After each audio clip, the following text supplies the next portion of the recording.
Assalamualaikum warahmatullahi wabarakatuh. Yang saya hormati Bapak Ibu dosen penguji uji kinerja PPG Kelas 2 tahun 2024 LPTK UIN Sunan Ampel Surabaya. Perkenalkan, nama saya David Mustafa, Guru Pendidikan Agama Islam di SMP Negeri 7 Bojonegoro. Pada kesempatan kali ini, hari Kamis tanggal 30 Januari 2025, saya akan melaksanakan praktek pembelajaran untuk memenuhi tugas uji kinerja PPG Daljab Kelas 2 tahun 2024. Mata pelajaran Pendidikan Agama Islam dan Budi Pekerti pada materi meyakini Nabi dan Rasul Allah menjadi generasi digital yang berkarakter di kelas 8. Untuk lebih jelasnya berikut video praktek pembelajaran yang telah saya lakukan. Mohon masukan dan saran supaya pembelajaran berikutnya menjadi lebih baik lagi. Terima kasih atas perhatiannya. Wassalamualaikum warahmatullahi wabarakatuh.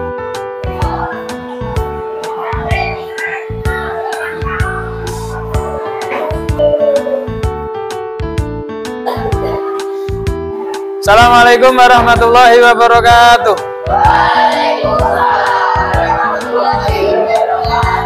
Bagaimana kabarnya? Baik. Alhamdulillah. Sehat semuanya ya? Sehat. Alhamdulillah. Baik, sebelum kita mulai pelajaran pada hari ini, mari kita berdoa ya. Mudah-mudahan apa yang jadi pelajaran kita pelajari hari ini mudah-mudahan bermanfaat. Amin ya robbal. Amin. Silakan ketua kelas menyiapkan temannya untuk berdoa. Di tempat duduk, siap, gerak, berdoa, mulai. Bismillahirrahmanirrahim. Alhamdulillahi rabbil alamin. Ar-Rahmanirrahim. Maliki yaumiddin. Iyyaka na'budu wa iyyaka nasta'in. Ihdinas siratal mustaqim. Siratal ladzina an'amta 'alaihim ghairil maghdubi 'alaihim waladdallin. Rabbighfirli wa liwalidayya. Amin.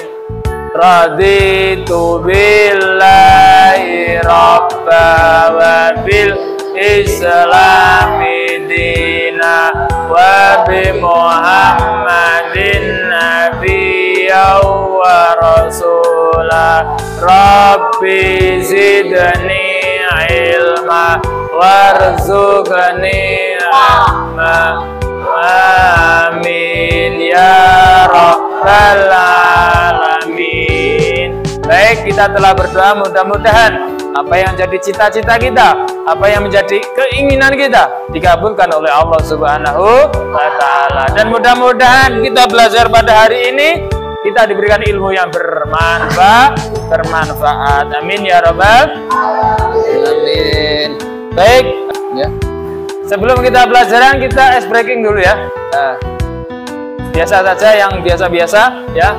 Kalau saya angkat tangan ya, kalau saya angkat tangan 1, maka tepuknya 2 kali ya.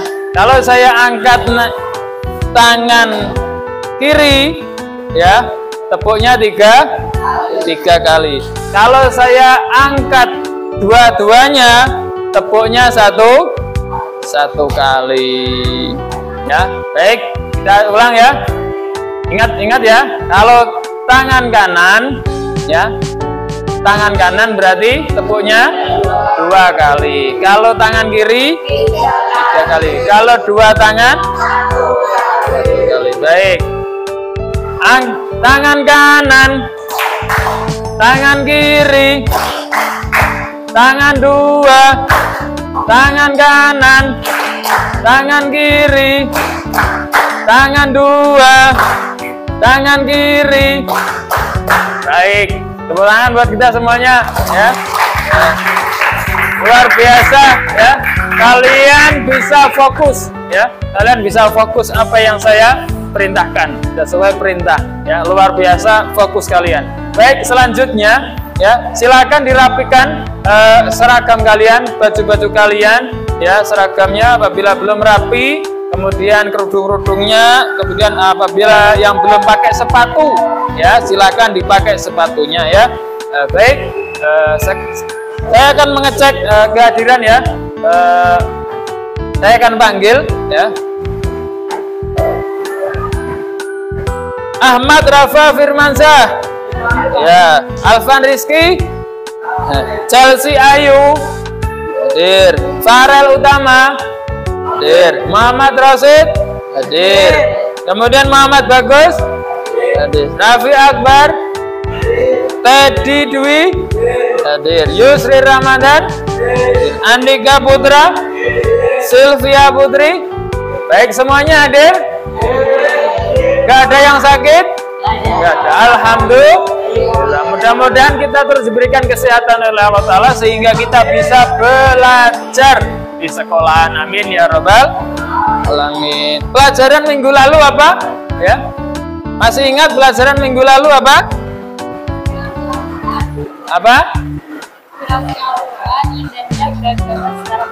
Ya, inspirasi Al-Quran, indahnya beragama secara modern. Apa isinya? Ayo, ayo. Apa isinya? Ada yang masih ingat? Masih ingat apa isinya? Berlaku adil dengan senantiasa menegakkan keadilan dan kebenaran serta membela yang hak dan melenyapkan yang baik. Baik, bagus. Itu mengenai pelajaran minggu lalu ya. Baik, selanjutnya sekarang kita akan belajar ya yang berjudul meyakini Nabi dan Rasulullah menjadi generasi digital yang berkarakter ya. Baik, silakan sekarang membuat kelompok ya, membuat 4 kelompok berhadapan-hadapan dengan temannya. Silakan membuat kelompok ya, silakan. Ayo, sudah berkelompok ya? Sudah. Baik, alhamdulillah. Baik, saya akan bagikan LKPD ya.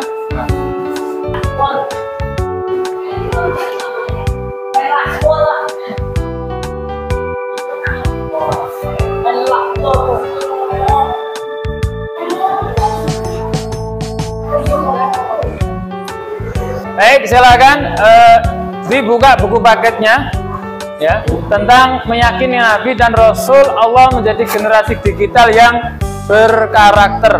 Dibuka, kemudian di situ ada infografisnya, silahkan dibuka ya. Di situ ada infografisnya, silahkan dibuka ya. Baik, silahkan dibaca-baca, didiskusikan dengan kelompoknya. Ada apa di situ ya? Silahkan dibaca. Baik, sudah ketemu hasilnya? Sudah? Apa hasilnya dari infografis? Apa? Infografis itu ada apa di situ? Tentang memiliki fondasi keyakinan yang kokoh. Coba diuraikan, di situ ada apa? Meyakini bahwa Allah telah mengutus Nabi dan Rasul. 2. Mempercayai berbagai tugas kenabian dan kerasulan. 3. Membenarkan keberadaan mukjizat yang dimiliki oleh para nabi dan rasul. Baik, itu adalah orang di kelompok 1 mengenai infografis yang ada di situ. Kemudian selanjutnya, ayo. Meneladani para nabi dan rasul apa? Yang meneladani. 1. Ada jujur, 2. Dapat dipercaya, 3. Bertanggung jawab, dan terakhir pintar. Baik, itu yang dapat kita teladani ada 4, jujur, dapat dipercaya, bertanggung jawab, dan pintar. Kemudian sesuai judulnya generasi digital yang berkarakter. Coba di situ ada apa? Ayo.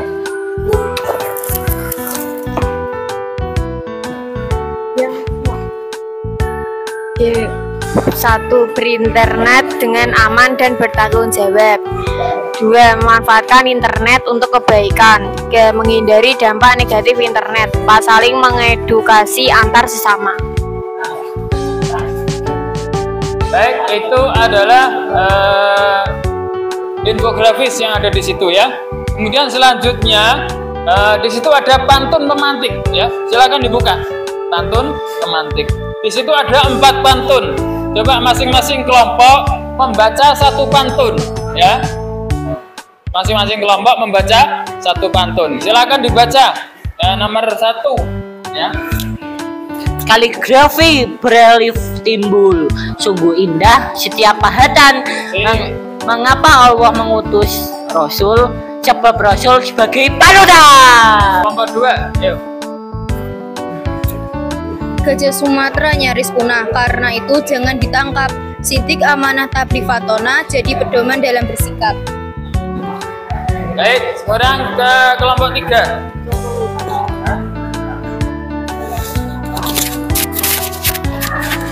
Pesan ibu selalu pakai masker, virus corona sangat berbahaya. Jadilah generasi berkarakter, bertanggung jawab, dapat dipercaya. Sudah ya, itu kelompok 3. Kelompok 4 saya minta membaca pantun pemantik. Ayo.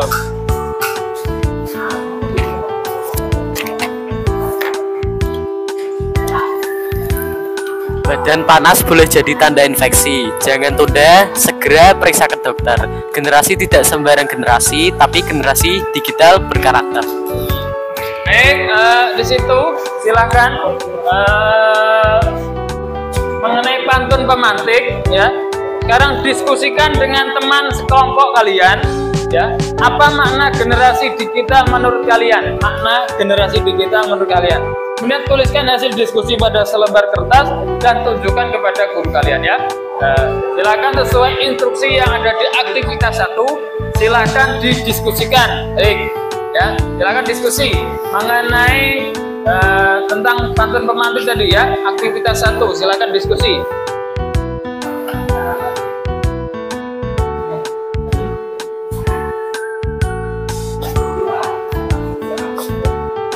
Sudah ketemu hasilnya? Sudah, Pak. Coba, ayo. Apa? Generasi digital berkarakter. 1. Berinternet dengan aman dan bertanggung jawab. Ya. Kemudian kelompok 2. Ya. Generasi digital berkarakter, memanfaatkan internet untuk kebaikan. Kemudian kelompok 3. Ayo, apa? Menghindari dampak negatif internet. Ya. Kemudian nomor 4. Ya, nomor 4. Menghindari dan saling mengedukasi antar sesama. Ya, saling mengedukasi antar sesama. Baik, saya jelaskan sedikit, ya. Baik, dengarkan, perhatikan. Ya, dengarkan, perhatikan. Ya. Tentang kita harus bijak, ya, di dalam bermedia sosial, ya. Kita harus bijak dalam bermedia sosial, ya. Hati-hati dalam memberikan komentar, ya. Jangan sampai tulisan kita ini menyakiti orang lain. Gara-gara apa yang kita ketik membuat orang itu jadi sakit hati, ya. Akhirnya membuahkan menambah-nambah dosa kita. Jangan, ya, jangan sampai, ya. Kemudian jangan asal status, ya, jangan asal status. Takutnya status kita menyinggung orang lain. Takutnya status kita memberikan efek negatif kepada yang lain. Jangan sampai, ya. Jangan ada status yang negatif, jangan, ya.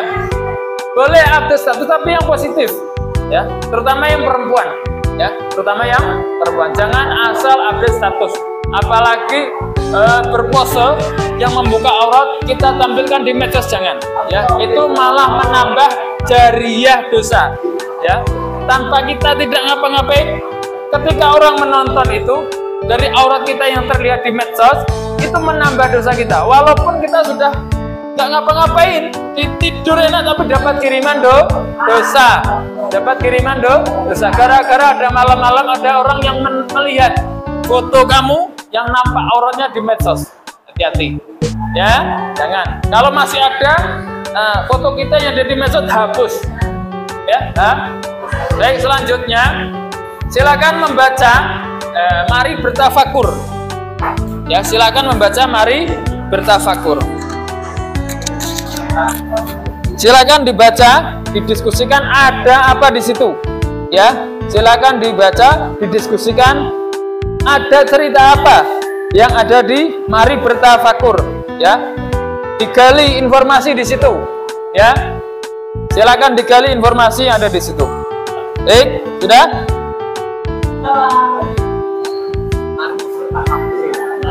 Sudah dibaca, sudah selesai? Sudah. Baik, sekarang aktivitas 2. Di situ ada aktivitas 2. Apa tugasnya? Yaitu siswa yang budiman, adakah kalian yang sudah memiliki akun media sosial? Sudah punya media sosial? Sudah, nggak mungkin nggak punya ya. Zaman sekarang itu pasti punya media sosial. Tentunya kalian pernah memberikan like, jempol, memberikan like ya kepada gambar atau video yang dibagikan di media sosial. Apakah motivasi kalian itu memberikan like pada gambar atau video? Apa tujuannya? Apa motivasi kamu sehingga kamu memberikan like kepada temanmu yang mengiring status? Ya, silakan ya, cari. Ya, baik, sudah ketemu hasilnya? Saya minta semua kelompok memberikan apa alasannya memberikan like pada yang ada di media sosial. Silakan, yang pertama.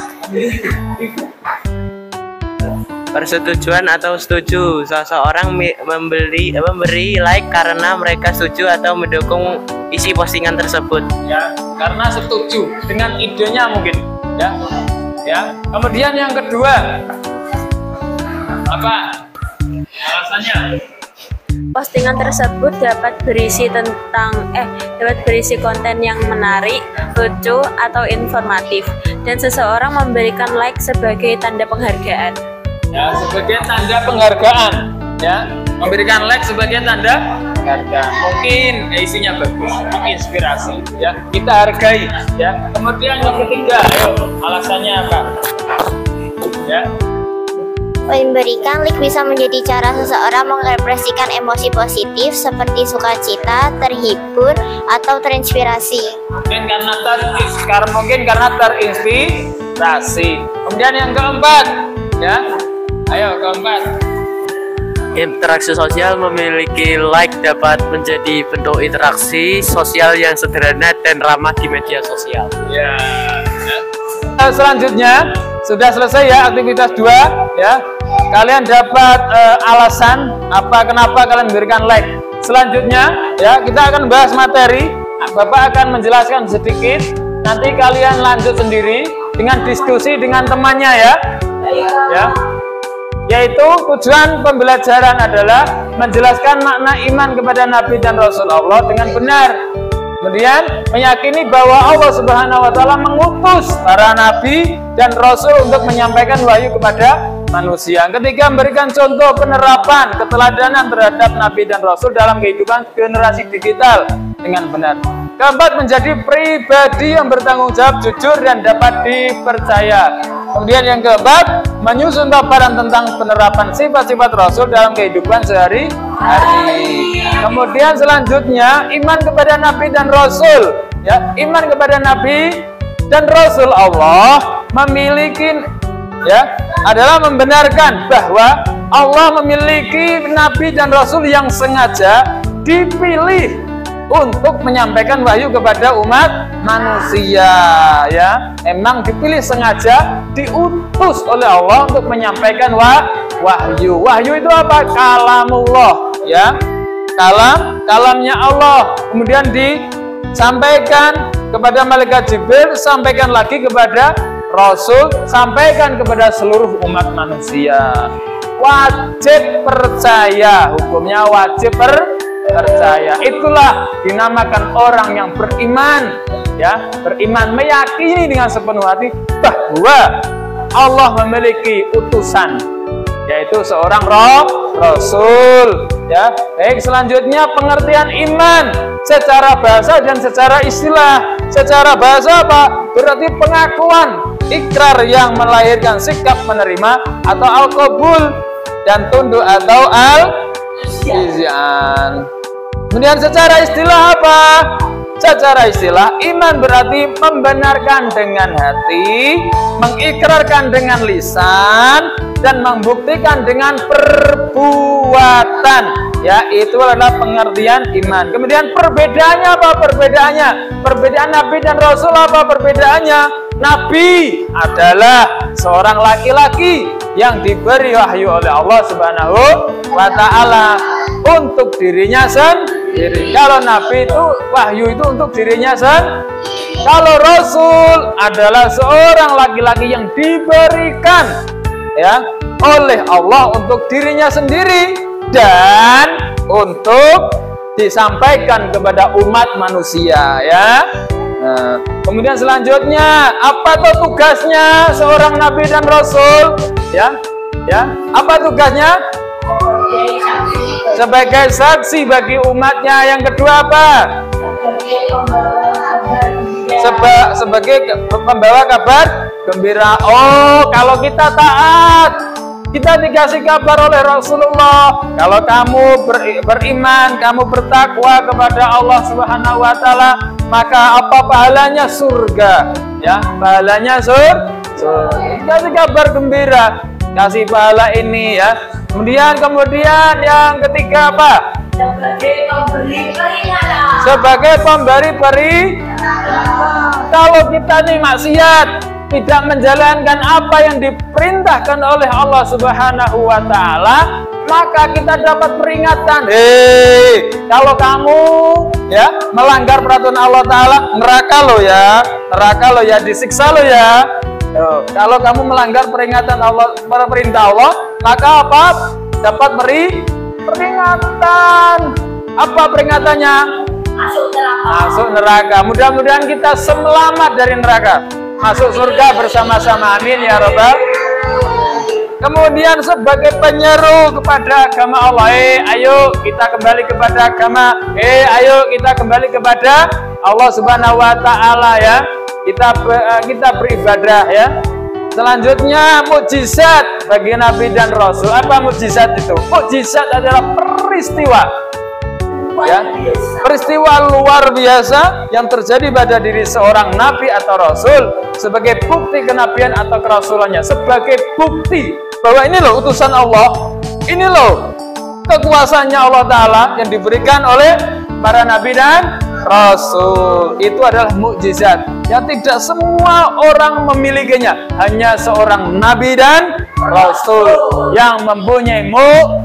Saya pengen tahu dari kalian yang tahu dari mukjizat Nabi siapa? Kamu tahu mukjizat siapa? Nabi Musa. Ada yang tahu nggak? Apa?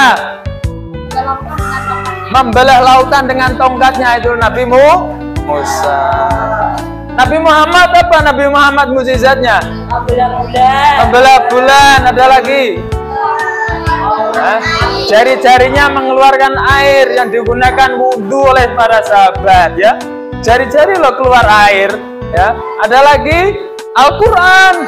Al-Quran adalah mukjizat Nabi Muhammad yang sampai sekarang kita pegang, kita baca ya, kita pelajari setiap hari. Itu Al-Quran adalah mukjizat Nabi Muhammad. Itu adalah bukti ya, sampai sekarang yang masih ada, masih kita rasakan. Kemudian apa tuh jenis-jenisnya? Kalian tahu nggak?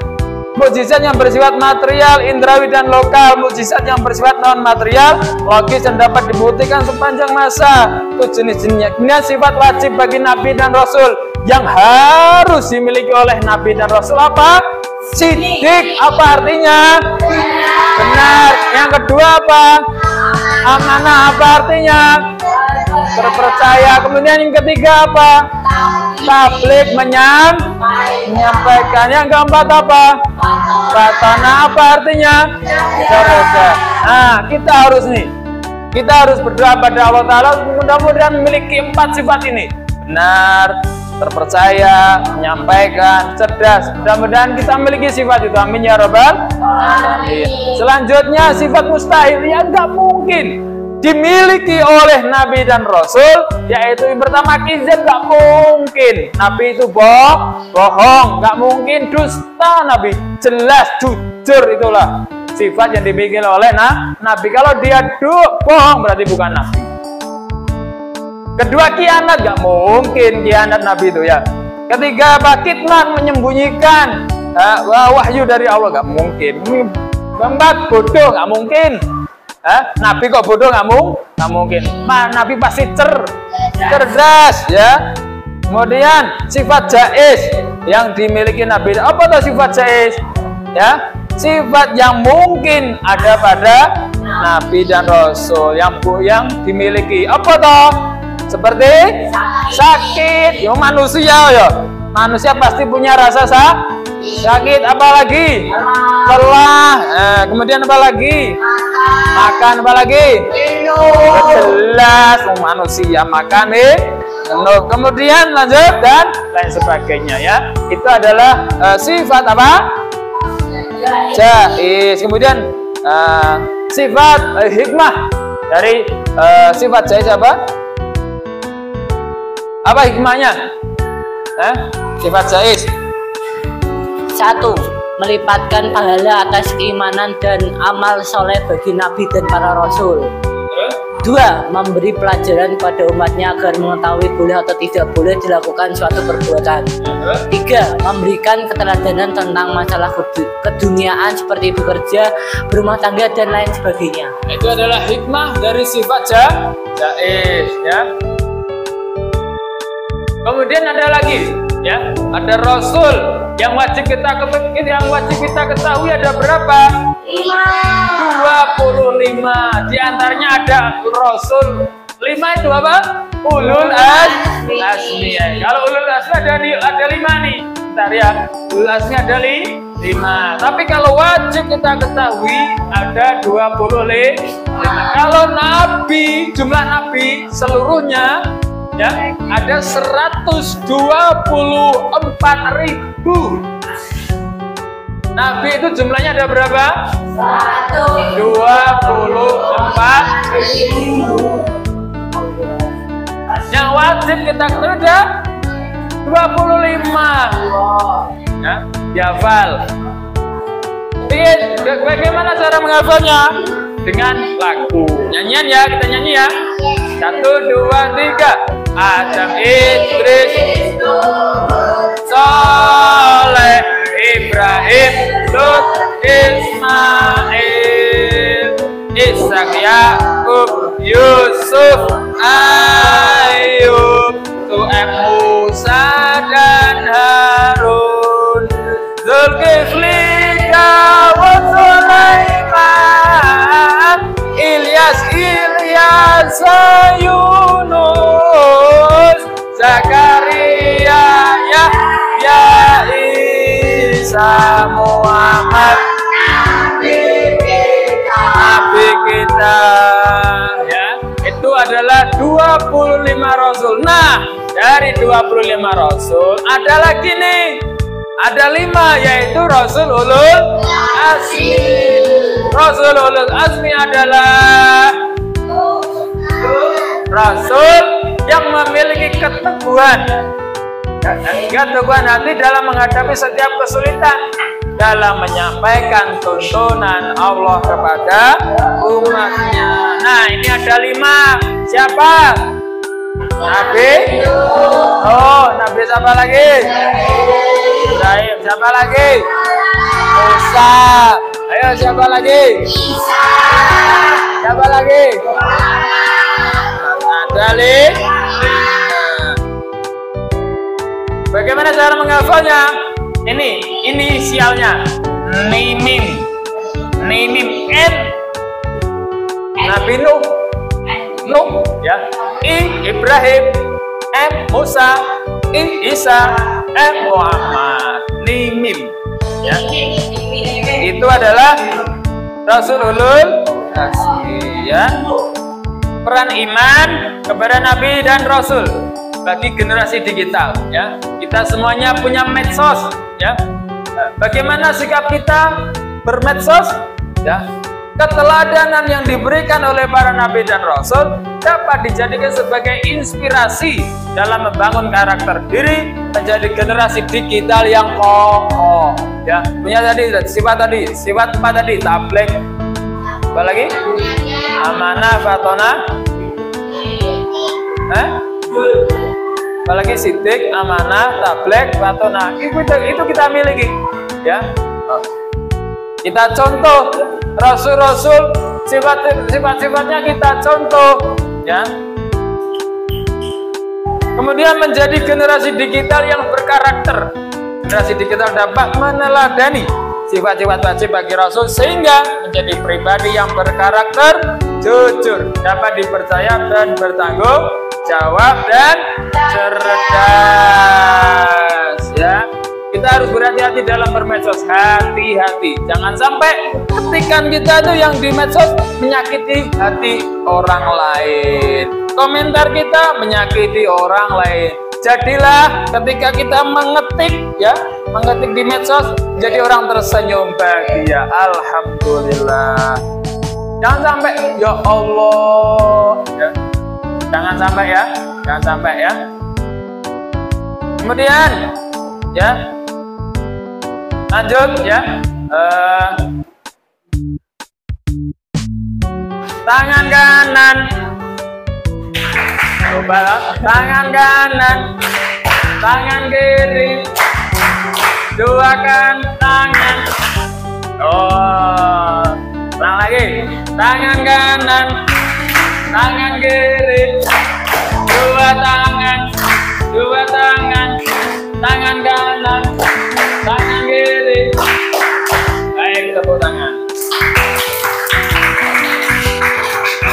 Lanjut sekarang berdiskusi, ya, saling sharing, ya, saling sharing, ya, saling sharing mengenai materi, ya, silakan dibuka buku paketnya, dipelajari, silakan sharing-sharing, bertukar pikiran, bertukar informasi antar teman, ya, silakan, ya.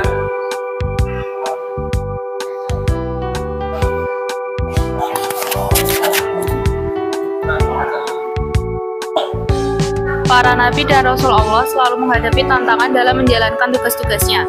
Tantangan itu berasal dari orang-orang yang ingkar dan ragu terhadap kenabian ataupun kerasulan para nabi dan rasul Allah. Dalam rangka mengokohkan kenabian dan kerasulan itu, Allah memberikan mukjizat kepada para nabi dan rasul Allah. Secara bahasa, mukjizat berasal dari kata dalam bahasa Arab ajaza yang berarti melemahkan. Secara istilah, mukjizat adalah peristiwa luar biasa yang terjadi pada diri seorang nabi atau rasul sebagai bukti kenabian atau kerasulannya, yang bertujuan untuk melemahkan orang yang tidak percaya atau ingkar terhadap para nabi dan rasul Allah.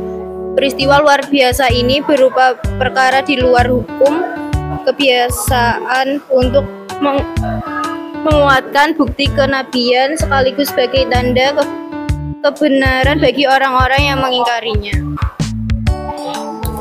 Secara umum, mukjizat dibagi menjadi dua macam. Pertama, mukjizat yang bersifat material, indrawi, dan lokal. Contoh mukjizat yang pertama, ini misalnya mukjizat yang diberikan kepada para nabi dan rasul terdahulu. Seperti perahu Nabi Nuh, Nabi Ibrahim tidak terbakar api, tongkat Nabi Musa berubah menjadi ular, penyembuhan yang dilakukan oleh Nabi Isa, dan lain sebagainya. Mukjizat-mukjizat yang tersebut dapat disaksikan dan dijangkau langsung lewat indera oleh masyarakat tempat para nabi dan rasul itu menyampaikan risah Allahnya.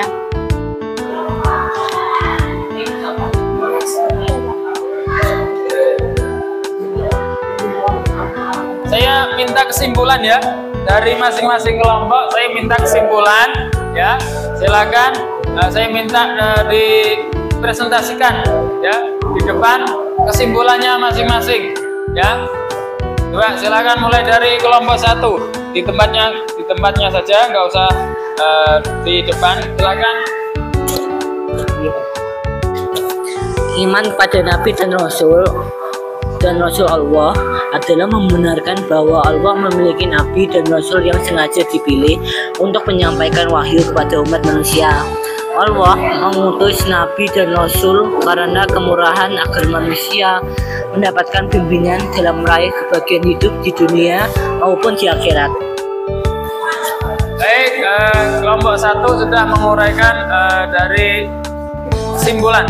Ya, silakan kedua. Nabi dan Rasul bertugas sebagai saksi bagi umatnya di hari akhir kelak, pemberi kabar gembira bagi para pengikutnya, pemberi peringatan bagi orang-orang yang ingkar terhadapnya, serta berdakwah mengajak manusia agar beriman dan beribadah kepada Allah SWT. Dalam menjalankan tugas-tugas tersebut, Nabi dan Rasul diberi mukjizat sebagai bukti kenabian dan kerasulan, sekaligus melemahkan orang-orang yang ingkar dan menentangnya. Dan ketiga, kesimpulannya apa?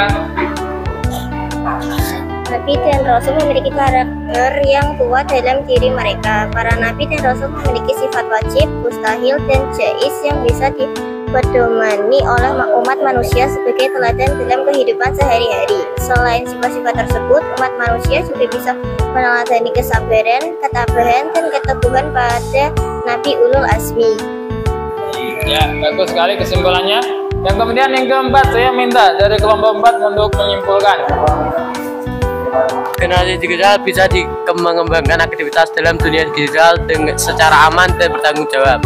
Nilai-nilai keteladanan itu dapat membimbing generasi digital dengan mengakses materi internet sekaligus menghindari diri dari dampak negatif.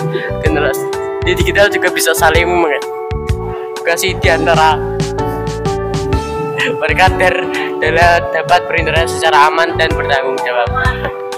Baik, kesimpulan dari kelompok 4. Ya. Kemudian silakan yang ada di buku paket dikerjakan, ya. Pilihan ganda dan uraikan dikerjakan ya. Baik. Selanjutnya saya punya pesan untuk kalian, ya, punya pesan. Hati-hati dalam bermedsos. Jangan sampai kita asal-asalan membuat status atau asal-asalan membuat komentar yang negatif. Ya, jangan ya. Ya, lebih baik nggak usah update status, lebih baik ya, nggak usah, daripada status kita itu membuat orang lain tuh nggak suka, ya, membuat sakit hati. Kalau status, buatlah yang inspirasi, membuat orang tuh lebih semangat dalam beribadah, lebih semangat dalam beraktivitas gara-gara status kita. Ya, itulah statusnya yang baik. Kemudian baik, selanjutnya kita tetap akan bahas ini, ya, yaitu pertemuan kedua, metode pembelajaran berbasis masalah, ya. Tetap pada materi ini, tetapi dengan metode pembelajaran berbasis masalah, ya. Selanjutnya, mari kita tutup dengan bacaan Alhamdulillah. Silakan ketua kelas untuk memimpin doa, ya. Duduk, siap gerak. Doa mulai. Bismillahirrahmanirrahim. Walasinnal insana lafi khusrin illa alladziina amanu wa 'amilus shalihati wa tawasaw bil haqqi wa tawasaw bis sabr ya rabbal alamin. Baik, dari saya sekian, mohon maaf apabila ada salah kata atau salah perbuatan yang menyinggung kalian, dimaafkan ya. Baik, saya akhiri dan cukup sekian. Assalamualaikum warahmatullahi wabarakatuh.